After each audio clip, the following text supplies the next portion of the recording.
कृष्णाय वासुदेवाय हरये परमात्मने प्रणतः क्लेशनाशाय गोविंदाय नमो नमः।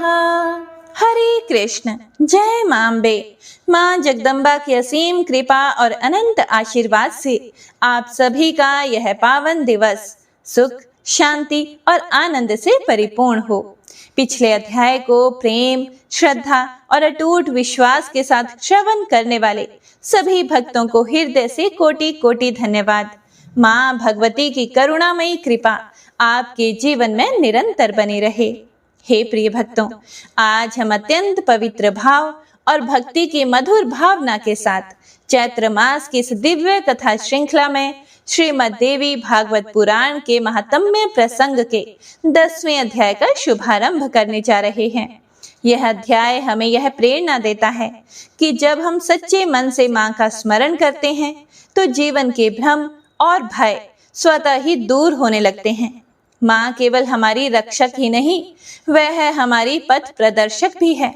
जो भक्त निष्ठा और समर्पण के साथ माँ की कथा का श्रवण करते हैं, उनके जीवन में आत्मविश्वास बढ़ता है, मन में शांति का वास होता है और उनके हर कार्य में सफलता के द्वार खुलने लगते हैं। तो आइए अपने मन को शांत, हृदय को निर्मल और विचारों को सकारात्मक बनाते हुए प्रथम पूजनीय विघ्नहर्ता भगवान श्री गणेश जी का स्मरण करें और आदि शक्ति माँ भगवती का ध्यान धरकर पूर्ण श्रद्धा और एकाग्रता के साथ आज की पावन कथा का शुभारंभ करें। तो प्रेम से बोलिए जय माँ भगवती, जय श्री गणेश। प्राचीन समय की बात है। माधोपुर गांव में एक गरीब ब्राह्मण रहता था। वह ब्राह्मण भगवान श्री गणेश का बहुत बड़ा भक्त था। वह प्रतिदिन सच्चे मन से भगवान श्री गणेश की पूजा अर्चना किया करता था और लोगों का ऐसा मानना था कि ब्राह्मण पर भगवान श्री गणेश की बड़ी कृपा है, क्योंकि वह ब्राह्मण जिसे भी आशीर्वाद देता था उसकी मनोकामना पूरी हो जाती थी। पर लोग आशीर्वाद लेकर चले तो जाते थे, उनकी मनोकामनाएं भी पूरी हो जाती थी, पर कोई भी ब्राह्मण को बदले में मदद नहीं करता था। सभी को बस अपने काम पूरे करने होते थे। सभी यह भी जानते थे कि ब्राह्मण गरीब है, लेकिन कोई सहायता नहीं करता था। हर कोई अपने लाभ तक सीमित था। एक दिन एक किसान ब्राह्मण के पास आया और बोला कि हे ब्राह्मण महाराज, आपने मुझे आशीर्वाद दिया कि इस वर्ष मेरी बेटी का विवाह हो जाएगा और आपके दिए हुए आशीर्वाद से मेरी पुत्री का विवाह बहुत ही अच्छे घर में संपन्न हो गया। मैं तो बस इतना जानता हूँ कि यह सब आपके आशीर्वाद से ही हुआ है। फिर ब्राह्मण बोला, आशीर्वाद देने वाले तो स्वयं भगवान श्री गणेश जी हैं, उन्हें धन्यवाद कीजिए। उनके आशीर्वाद से ही तुम्हारे सभी काम पूरे हुए हैं। फिर किसान बोला कि हाँ, यह तो है, आपके ऊपर गणेश जी की बहुत बड़ी कृपा है, तभी तो आपका आशीर्वाद फलदायी हुआ है। अच्छा, तो अब मैं चलता हूँ। जय गणपति बप्पा। ऐसा बोलकर किसान चुपचाप वहां से चला गया। ब्राह्मण की पत्नी उसे इस बात के लिए बहुत टोकती थी कि बस देखा ना, चले गए बिना कुछ दिए। तुम भी ना, अरे तुम्हें कहना तो चाहिए था कि तुम्हारा इतना समय ले लिया, तुमसे पूजा पाठ भी करवा ली और बीच में भी तुम्हें जमीन की पूजन के लिए बुलाया था, पर कोई भी एक फूटी कोड़ी देने को तैयार नहीं होता। मुफ्त में पूजा पाठ के लिए सब तैयार रहते हैं। अरे ऐसे कैसे चलेगा? हमारे घर का गुजारा ऐसे कैसे चलेगा? अगर तुम भोलेपन और सीधेपन में ऐसे ही लोगों का भला करते गए तो हम तो गरीबी में ही जी रहे हैं।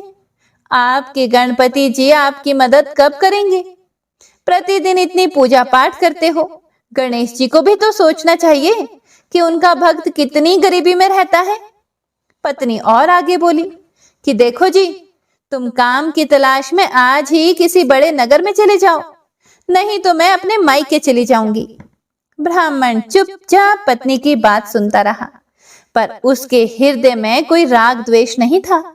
उसने मन ही मन कहा कि शायद यह भी गणेश जी की कोई लीला है, जो मुझे कहीं नई दिशा दिखाने ले जा रही है।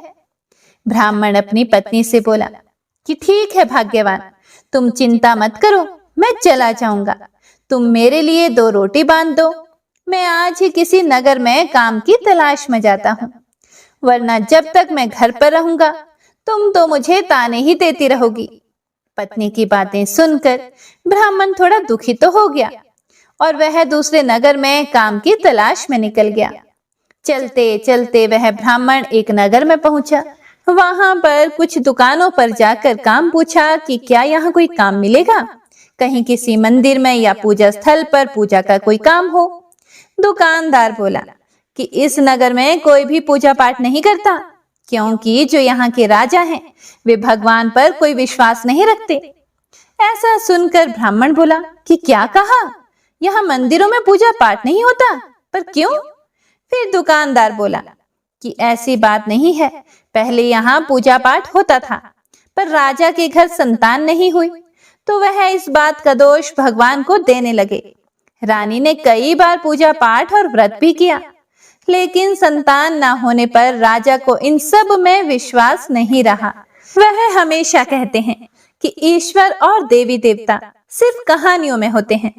ब्राह्मण बोला कि ऐसी कोई बात नहीं है, अगर हम सच्ची भक्ति करें, भगवान पर विश्वास रखें, तो वह हमारी मनोकामना अवश्य पूरी करते हैं। राजा को यह बात समझनी चाहिए।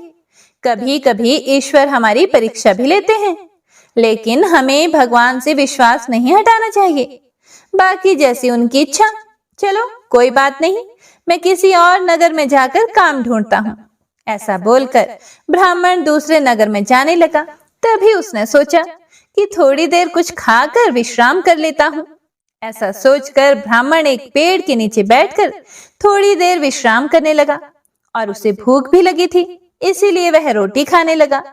पहले उसने गणेश जी का ध्यान किया और फिर रोटी का निवाला तोड़ा और बोला, हे गणपति महाराज, पहला निवाला आपको भोग लगाता हूँ, मुझ पर सदैव अपनी कृपा रखना।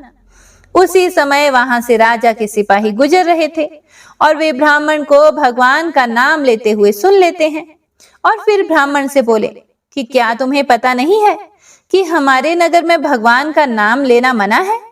यहाँ के राजा को भगवान की पूजा करना और उनका नाम लेना पसंद नहीं है। फिर ब्राह्मण बोला कि भगवान का नाम लेने से तो सारे कार्य पूर्ण हो जाते हैं, वह तो ऐसे काम भी पूरे कर देते हैं जो असंभव होते हैं। सिपाही बोले कि अच्छा, मतलब कि तुम्हारे भगवान गणेश सारे काम पूरे कर देते हैं, कुछ भी मांगो? ब्राह्मण बोला कि हाँ हाँ बिल्कुल, कुछ भी मांगो, पर मांगने वाले में सच्ची श्रद्धा होनी चाहिए। ऐसा सुनकर सिपाही बोले कि फिर तो तुम एक काम करो, हम तुम्हें अपने राजा के पास ही ले चलते हैं, क्योंकि तुम्हें अपने भगवान पर बहुत विश्वास है ना। अब यह सभी बातें उन्हीं के सामने कहना। सिपाही ब्राह्मण को पकड़कर राजा के पास ले गए और राजा से बोले कि हे महाराज, यह ब्राह्मण कहता है कि भगवान गणेश से जो भी मांगो वह इच्छा पूरी कर देते हैं। फिर राजा ब्राह्मण से बोले कि क्या यह सत्य है कि तुम्हारे भगवान गणेश सबकी इच्छा पूरी करते हैं? तो उनसे बोलो कि हमारे यहाँ संतान नहीं है, क्या वे हमें संतान सुख का आशीर्वाद दे सकते हैं?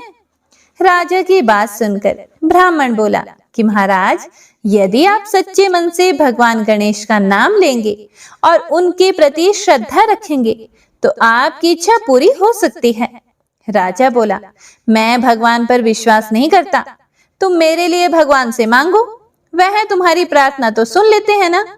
ब्राह्मण बोला, महाराज, भगवान पर विश्वास किए बिना आशीर्वाद कभी पूरा नहीं होता। भगवान गणेश को सच्चे मन से पुकारोगे तो आपकी मनोकामना अवश्य ही पूरी होगी। ब्राह्मण की बात सुनकर राजा बोले कि मैं तुम्हारी बातों में नहीं आने वाला, तुम जानबूझकर मुझे अपनी झूठी बातों में फंसा रहे हो ताकि मैं अपना सिर तुम्हारे भगवान के सामने झुका दूं। तुम अपने आप को भगवान गणेश के सच्चे भक्त कहते हो, तो एक बार अपने भगवान को बोलो कि वह यहाँ नगर में इसी क्षण बारिश करके दिखाए, तब मैं उनकी भक्ति को मानूंगा, उनकी शक्ति को मानूंगा। ऐसा सुनकर ब्राह्मण बोला, महाराज, मैं कोई जादूगर नहीं हूं, मैं तो केवल प्रार्थना कर सकता हूँ। राजा बोला कि क्यों घबरा गए? क्योंकि मैं जानता हूँ कि तुम्हारे कहने से तुम्हारे गणेश जी यहाँ बारिश नहीं कर सकते। तुम्हारी भक्ति झूठी है। तुम झूठ ही भगवान गणेश का नाम लेते हो और लोगों में झूठा प्रचार करते हो। मेरी मानो तो अब से तुम भी भगवान का नाम लेना छोड़ दो। यह सुनकर ब्राह्मण बोला कि नहीं नहीं, मेरी भक्ति झूठी नहीं है। मैं मृत्यु को प्राप्त हो जाऊंगा, लेकिन आखिरी सांस तक मेरे मुख पर भगवान गणेश का ही नाम रहेगा। ऐसा बोलकर ब्राह्मण भगवान गणेश से प्रार्थना करने लगा, हे गणपति महाराज, यदि मेरी भक्ति सच्ची है तो आप इसी क्षण बारिश कर देंगे। ओम श्री गणेशाय नमः, ओम श्री गणेशाय नमः। सिपाही बोले कि महाराज, बाहर तो भीषण गर्मी और धूप है और मानसून भी नहीं है, तो बारिश कहां से आएगी भला? मौसम भी बिल्कुल साफ है।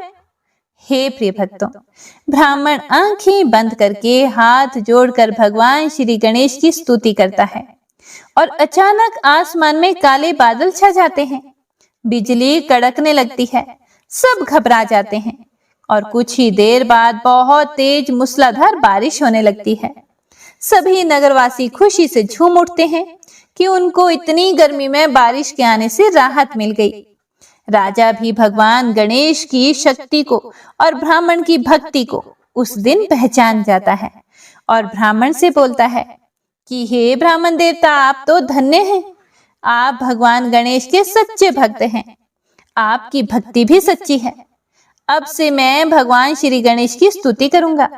इस नगर में अब भगवान गणेश सहित सभी देवी देवताओं की पूजा होगी। हे गणपति महाराज, मुझे क्षमा कर देना, मुझसे बहुत बड़ी गलती हो गई है। हे प्रभु, मैं आपकी शक्ति को पहचान नहीं पाया, लेकिन अब इस ब्राह्मण देवता ने मेरी आंखें खोल दी है, मुझे नास्तिक से आस्तिक बना दिया है। हे गणेश भगवान, मेरी प्रार्थना सुनिए, मुझ पर कृपा कीजिए। मेरे घर भी बच्चे की किलकारी गूंजे, मैं बस यही प्रार्थना करता हूँ। ब्राह्मण बोला, हे महाराज, भगवान गणेश अपने भक्तों की पुकार जरूर सुनते हैं। देखना, एक दिन आपकी इच्छा अवश्य पूरी होगी। रानी भी गणेश भगवान से प्रार्थना करती है, हे गणपति भगवान, हमारी प्रार्थना स्वीकार कीजिए। आज महाराज भी आपको सच्चे मन से याद कर रहे हैं। और रानी बोली कि हे ब्राह्मण देवता, आपका बहुत बहुत धन्यवाद, आपने हमारे जीवन में खुशियां ला दी। फिर ब्राह्मण बोला, हे महारानी, यह सब तो भगवान श्री गणेश की कृपा है। उन्हीं के आशीर्वाद से अब आपके जीवन में खुशियों के दिन आएंगे। और हे महाराज, अब मुझे आज्ञा दीजिए, मुझे काम की तलाश में किसी और नगर में जाना है। राजा बोले कि नहीं ब्राह्मण देवता, अब आपको मैं कहीं नहीं जाने दूंगा। अब आप हमारे नगर में ही रहेंगे। मेरे महल के मंदिर की देखभाल आप ही करेंगे।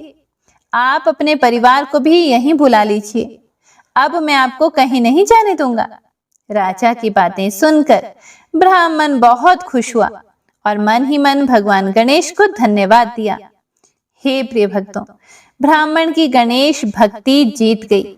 राजा के महल में बने मंदिर में अब वह ब्राह्मण ही सेवा करने लगा और वह अपनी पत्नी और बच्चों को भी वहीं ले आया।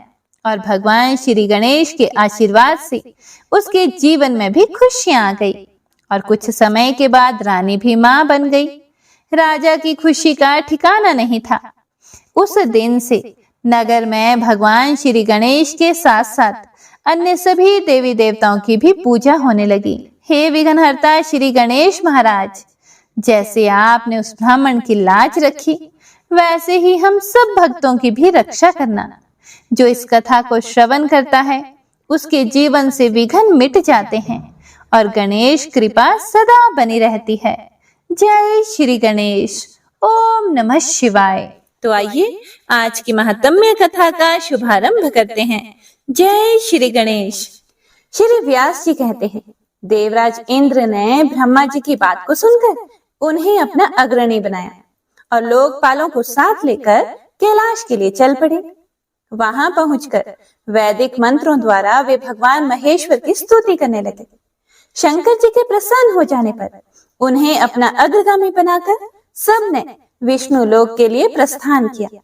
वैकुंठ में पहुंचकर स्तुति करने के बाद देवादिदेव भगवान श्री हरि से अपने आने का उद्देश्य बताया और कहा कि हे प्रभु, वर पा जाने के कारण महिषासुर में असीम अभिमान आ गया है। उसके महान भय से मैं व्याकुल हो रहा हूँ। देवराज इंद्र के भय की बात सुनकर भगवान विष्णु ने उपस्थित ब्रह्मा आदि देवताओं से कहा कि हम लोगों का महिषासुर के साथ दुर्जय संग्राम हो और उसमें वह दानव काम आ जाए।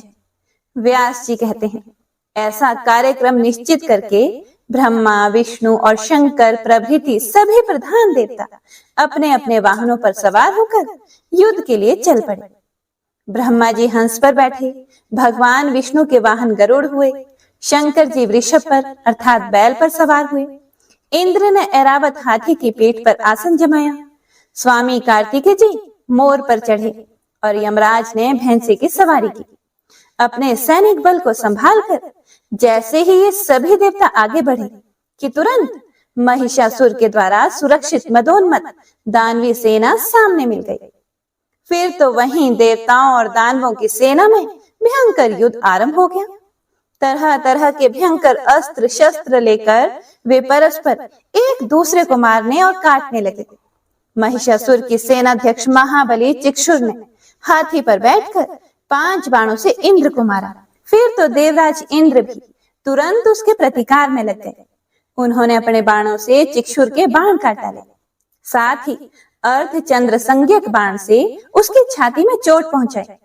उस बाण से व्यथित हो जाने के कारण महिषासुर का सेना नायक चिक्षुर हाथी पर बैठे ही मूर्छित हो गया। उसके बाद इंद्र ने हाथी की सूंड पर वज्र से प्रहार किया। वज्र लगते ही हाथी की सूंड कट गई और उसके प्राण त्याग कर गए, अर्थात वह मर गया। उसकी सेना में भगदड़ मच गई। यह देखकर दानवराज महिषासुर क्रोध से तमतमा उठा। उसने विडाल नामक पराक्रमी दानव से कहा कि हे महाबाहो, तुम तो बड़े ही शूरवीर हो। इंद्र को अपने बल का अभिमान हो गया है। अब तुम जाओ और उसे परास्त कर दो। वरुण प्रभृति अन्य भी जितने देवता हैं, उन्हें मारकर मेरे पास लौट आना। व्यास जी कहते हैं, विडाल असीम बलशाली वीर था। महिषासुर की बात सुनकर वह मतवाले हाथी पर सवार हुआ और इंद्र के साथ युद्ध करने चल दिया। उसे आते हुए देखकर इंद्र ने विषधर सर्प की तुलना करने वाले बाणों से विडाल पर प्रहार करना शुरू कर दिया। विडाल ने तुरंत अपने धनुष से छूटे हुए बाणों द्वारा इंद्र के बाण काट डाले। साथ ही 50 बाणों से इंद्र को चोट पहुंचाई। जिस प्रकार विडाल के प्रयास से देवराज के बाण कट गए थे, वैसे ही उन्होंने भी उसके बाण काट गिराए। इसके बाद इंद्र ने अपने सर्पतुल्य तीखे बाणों से क्रोधपूर्वक विडाल को मारना आरंभ किया। उस दानव ने इस बार भी अपने धनुष से छूटे बाणों से देवराज के बाणों को काट दिया। तब इंद्र ने विडाल के हाथी की सूंड पर गदा से प्रहार किया। गदा लगते ही सूंड धड़ से अलग हो गया। फिर तो वह हाथी बार बार चिंघाड़ने लगा और पीछे मुड़कर दानवी सेना को कुचलने लगा। अब सैनिक भय से घबरा उठे। हाथी युद्ध भूमि से भाग आया। यह देखकर विडाल तुरंत एक सुंदर रथ पर बैठा और युद्ध भूमि में देवताओं के सामने डट गया। इंद्र ने देखा कि विडाल रथ पर सवार होकर फिर से आधमका है। तब वे विषैले अपने तीखे तीर उस पर छोड़ने लगे। महाबली विडाल ने लगातार बाण वर्षा आरंभ कर दी। ऐसा इंद्र और विडाल दोनों का महान भयंकर युद्ध होने लगा। वे दोनों अपने अपने पक्ष की विजय चाहते थे। उस समय क्रोध के कारण इंद्र की इंद्रियां विचलित हो उठी थी। उन्होंने विडाल को विशेष बलवान देखकर जयंत को अपना अग्रणी बनाया और वे दानव के साथ लड़ने लगे। जयंत ने अपने चमकीले 5 बाण धनुष पर चढ़ाकर बलपूर्वक खींचे और उनसे मतवाले विडाल की छाती में गहरी चोट पहुंचा दी। बाणों के लगते ही विडाल गिरने लगा। इतने में ही उसके सारथी ने उसे रथ पर संभाल लिया और तुरंत रथ लेकर वह युद्ध भूमि से बाहर निकल गया। विडाल के मूर्छित होकर युद्ध भूमि से चले जाने पर देव सेना में विजय घोषणा आरंभ हो गई। देवताओं के मुख से निकली हुई विजय घोषणा सुनकर महिषासुर का क्रोध फिर से उमड़ आया। उसी क्षण शत्रु के अभिमान को चूर्ण करने वाले ताम्र नामक दानव को उसने भेजा। आज्ञा पाकर ताम्र बहुत से सैनिकों के साथ युद्ध भूमि में आया और इस प्रकार बाण बरसाने लगा कि मानो मेघ समुद्र में जल उड़ेल रहा हो। उस समय वरुण पाश लेकर तथा यमराज दंड हाथ में लिए हुए भैंसे पर सवार होकर दानवी सेना पर टूट पड़े। फिर तो देवता और दानव दोनों में रोमांचकारी युद्ध छिड़ गया। यमराज के द्वारा फेंके हुए दंड से महाबाहु ताम्र घायल हो गया। फिर भी युद्ध भूमि से उसके पैर एक कदम भी पीछे नहीं हटे। युद्ध भूमि में डटे रहकर ही उसने वेग पूर्वक धनुष खींचा और तीखे बाणों का प्रयोग करके इंद्र आदि देवताओं को मारना शुरू कर दिया। यह देखकर देवताओं को भी बहुत क्रोध आया। वे अपने दिव्य बाणों से दानवों को मारने और ठहरो ठहरो कहकर गरजने लगे। उनकी मार पड़ने पर ताम्र युद्ध भूमि में ही मूर्छित हो गया। दानव सैनिक बड़े जोर से हाहाकार मचाने लगे। भय से उन सब का हृदय थर्रा उठा था। व्यास जी कहते हैं, ताम्र नामक दैत्य के मूर्छित हो जाने पर महिषासुर ने कुपित होकर विशाल गदा उठाई और वह स्वयं देवताओं पर टूट पड़ा। देवताओं, ठहरो, तुम सब लोगों को आज मैं गदा से चूर्ण किए देता हूँ।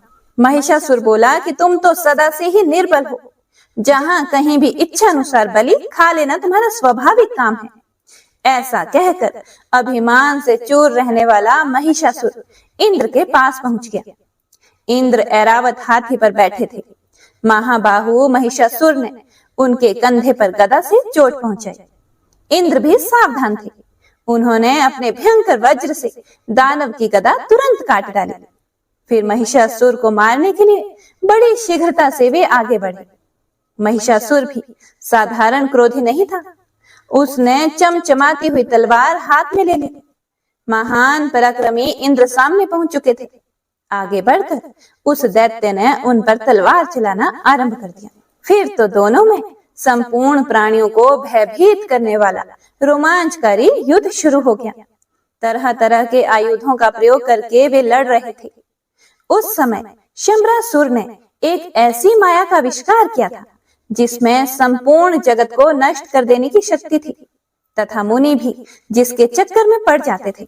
महिषासुर ने शीघ्रता पूर्वक उसी माया का प्रयोग किया। उस विचित्र माया के प्रभाव से वहां एक ही साथ करोड़ों महिषासुर प्रकट हो गए। रूप और पराक्रम में सभी समान दिखाई देते थे। सबकी भुजाएं आयुधों से अलंकृत थी और वे देवताओं की सेना पर प्रहार कर रहे थे।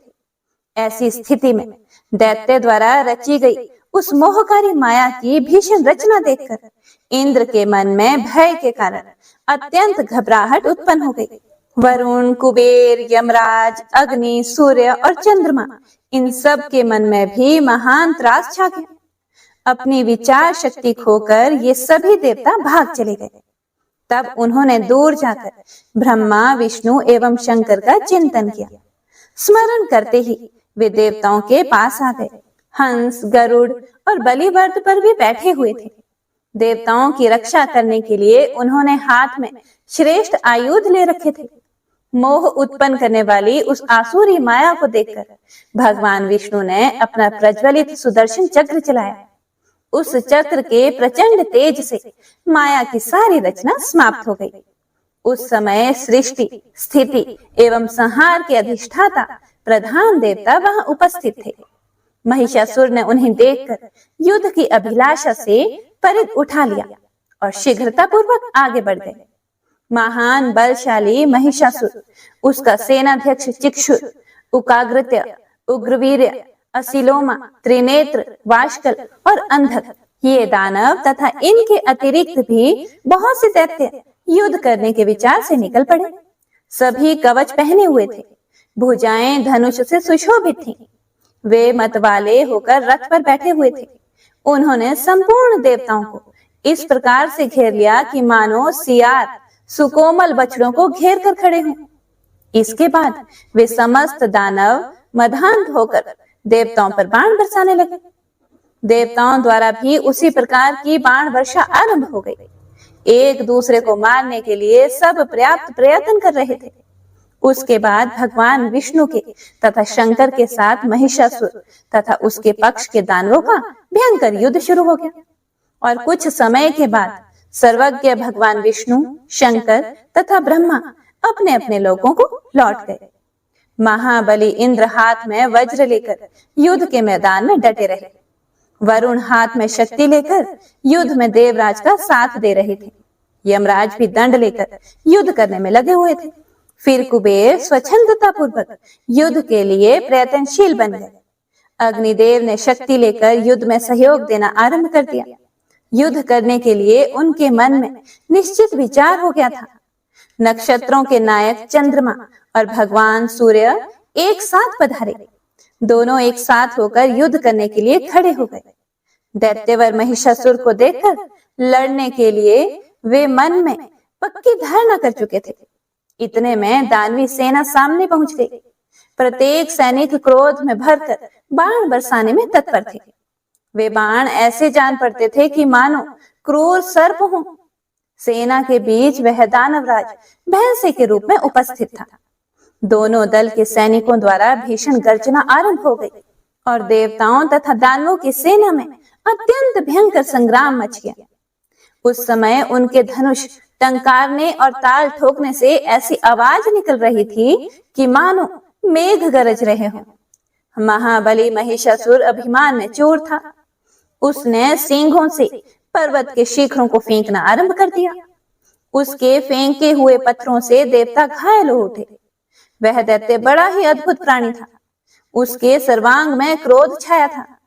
उसने खुरों के आघात से तथा पूंछ के घुमाने से बहुत से देवताओं को मार डाला।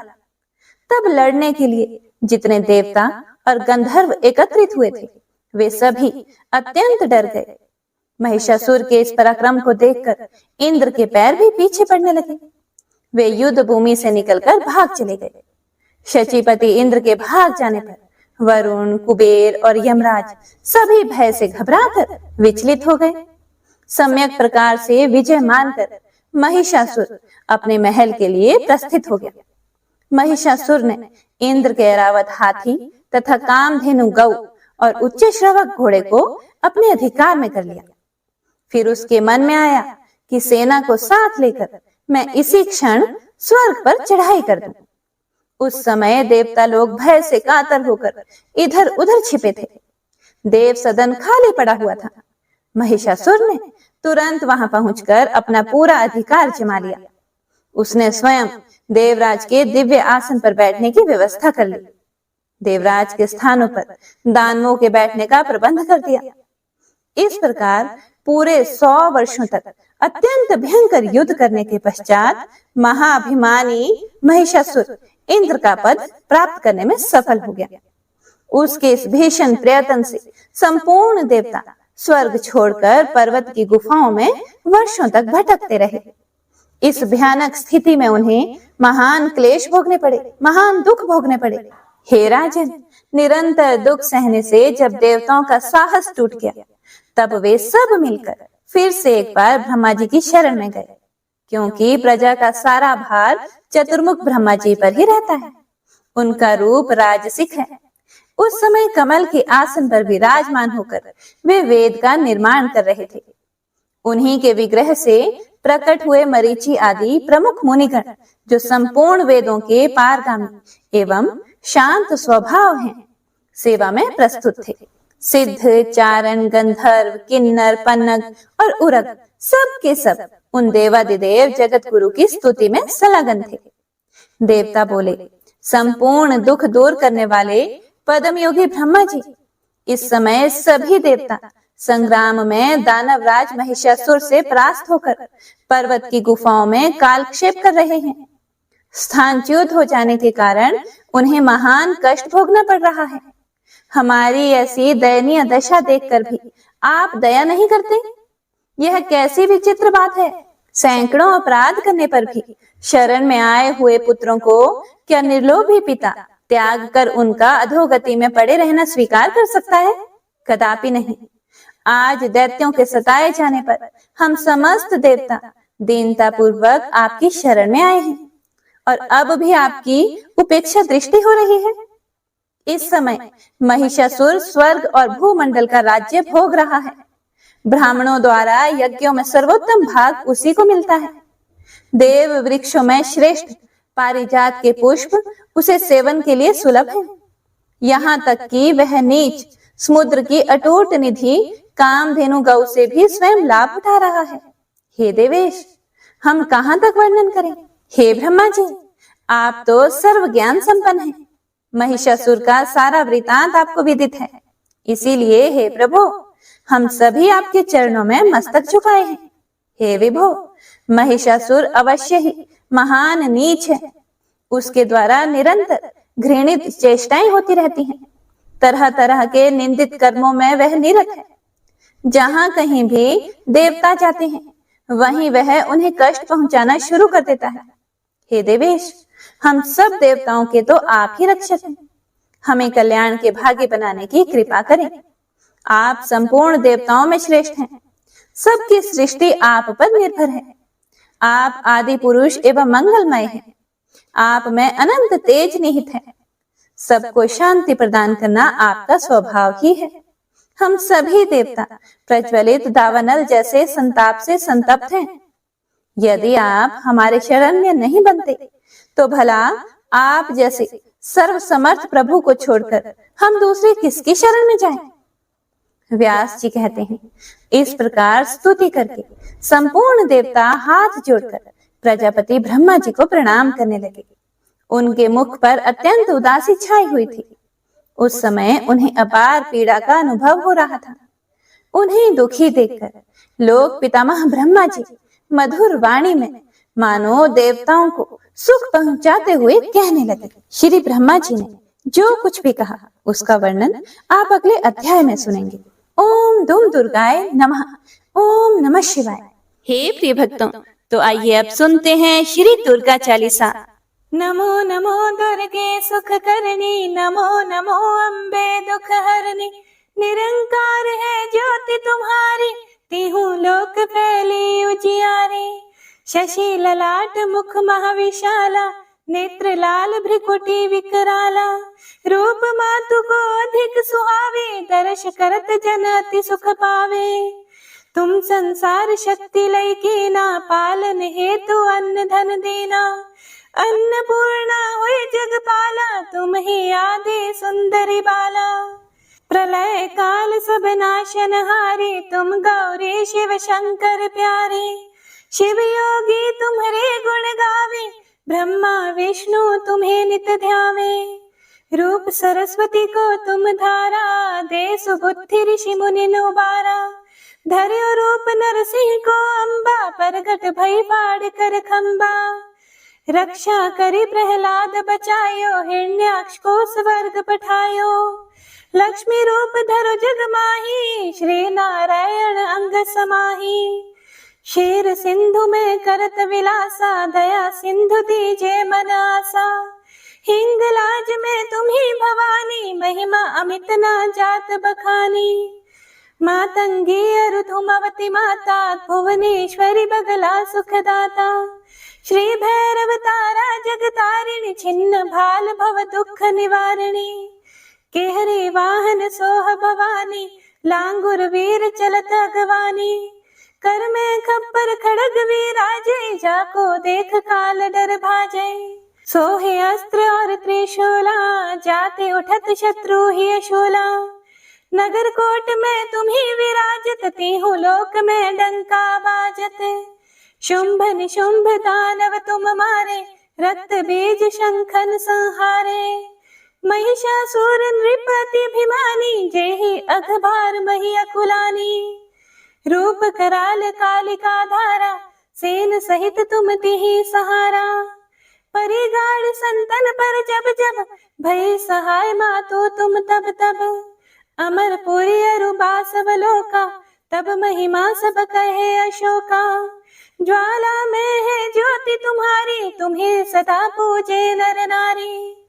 प्रेम भक्ति से जो यश गावे, दुख दारिद्र निकट नहीं आवे। ध्यावे तुम्हें जो नर मन लाए, जन्म मरण ताको छुट जाए। जोगी सुर मुनि कहत पुकारे, योग न हो बिन शक्ति तुम्हारे। शंकर आचार्य तप कीनो, काम क्रोध चित सब लीनो। निश दिन ध्यान धरो शंकर को, काहू काल नहीं सुमिरो तुमको। शक्ति रूप का मर्म ना पायो, शक्ति गई तब मन पछतायो। शरणागत हुई कीर्ति बखानी, जय जय जय जगदम्ब भवानी। भई प्रसन्न आदि जगदम्बा, दई शक्ति नहीं कीन विलंबा। मोको मातु कष्ट अति घेरो, तुम बिन कौन हरे दुख मेरो। आशा तृष्णा निपट सतावी, रिपु मूरख मोहि डर पावे। शत्रु नाश कीजे महारानी, सुमिरो इक चित तुम्हें भवानी। करो कृपा हे मातु दयाला, रिद्धि सिद्धि दई करहु निहाला। जब लगी ज्यों दया फल पाऊं, तुम्हरो यश मैं सदा सुनाऊं। दुर्गा चालीसा जो कोई गावे, सब सुख भोग परम पद पावे। देवी दास शरण निज जानी, करहु कृपा जगदम्ब भवानी। इति श्री दुर्गा चालीसा संपूर्ण।